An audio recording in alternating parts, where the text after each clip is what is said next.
Sveiks, Andrej. Čau, Leho. Tu man tā kā aicināju šķirti, bet skatos te, tādi senās Romas cienīgs graus, varbūt nav 2000 gadu, bet Es neaicināju ne uz pirti, parunāt par pirti. Tu pats redzēji, kāda stāvoklis šis objekts ir.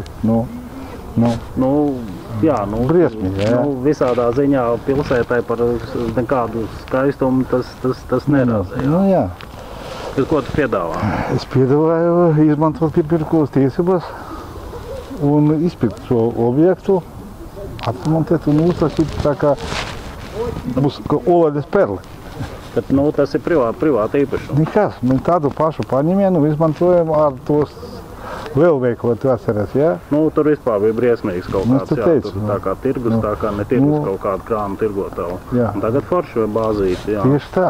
Tāds pats būs šitais pirts.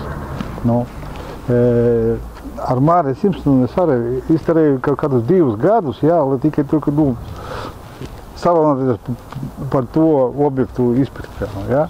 Bet tagad es domāju, ka mēs arī varam tur par kādu 1,5 gadu sarunāties ar saimnieku un izpirkt un izrunāt. It kā jau nebūtu slikti, bet tas ir domas lēmums, saprotu, vajag politisko gribu to izdarīt.